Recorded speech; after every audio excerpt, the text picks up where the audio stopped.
মই কালি মুখ্যমন্ত্ৰী মহোদয়ৰ ভাষণটো শুনিছোঁ যদিও মই এছেম্বলিত নাছিলোঁ।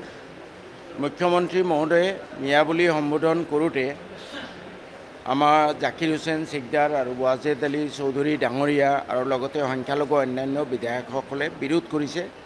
তেওঁলোকে মিয়া অভিধাটো নামানে বুলি কৈছে। কিন্তু তৎক্ষণাৎ মুখ্যমন্ত্ৰী মহোদয়ে আৰু দুটামান কথা কৈছে যে আপোনালোকে নামানে যদি কোনো কথা নাই, আমি আৰু মিয়া বুলি নকওঁ, কিন্তু আপোনালোকক কিমান দিনটো আমি পূৰ্ববংগ মূলীয় অনুপ্ৰৱেশকাৰী বুলিহে কৈছিলোঁ। কোনোবা মালচন্দ্ৰ পেগুৱে কৈছিলে পাকিস্তানী অনুপ্ৰৱেশকাৰী। অৰ্থাৎ এতিয়া জাকিৰ হুছেইন সিকদাৰ আৰু ৱাজেদ আলী চৌধুৰী ডাঙৰীয়াই সিদ্ধান্ত লওক যে এই জনগোষ্ঠীটোক মিয়া শব্দৰ সলনি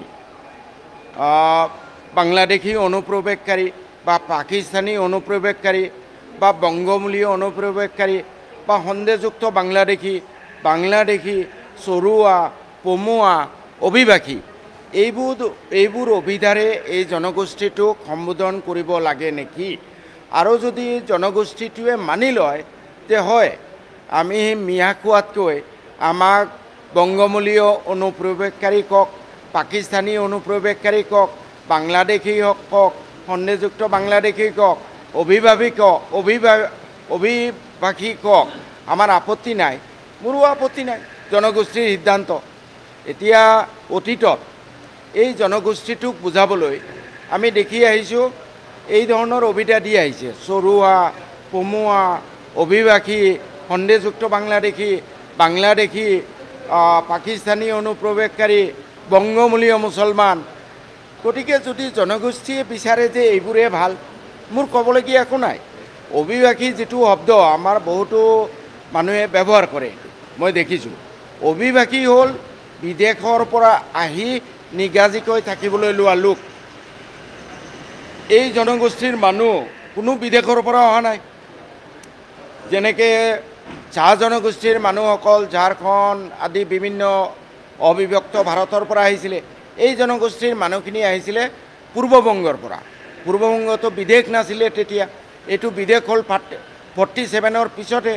আজি ভাৰতৰ পৰা যিসকল মাৰোৱাৰী বিহাৰী আহিছে, কালি যদি অসমখন বেলেগ হৈ যায়, ধৰি ল'লোঁ পৰেশ বৰুৱাই দাবী কৰি আছে, তেতিয়া কি মাৰোৱাৰী বিহাৰী এইবোৰ অনুপ্ৰৱেশকাৰী হ'ব নেকি? নহ'ব নহয়। ভাৰতৰ নাগৰিক ভাৰতৰ ভিতৰত যিকোনো ৰাজ্যত যাব পাৰে। গতিকে মই তেওঁলোকে বিৰোধ কৰিছে, মোৰ ক'বলগীয়া একো নাই। এতিয়া জনগোষ্ঠীয়ে সিদ্ধান্ত লওক, তেওঁলোকে নিজকে মুখ্যমন্ত্ৰীয়ে কোৱাৰ দৰে বংগমূলীয় অনুপ্ৰৱেশকাৰী, মালচন্দ্ৰ পেগুৱে কোৱাৰ দৰে পাকিস্তানী অনুপ্ৰৱেশকাৰী বা অতীতত যোৱা প্ৰায় 3-4টা দশক এই জনগোষ্ঠীক সন্দেহযুক্ত বাংলাদেশী চৰুৱা পমুৱা আদি ক'লে ভাল পাব নেকি? জনগোষ্ঠীয়ে সিদ্ধান্ত লওক।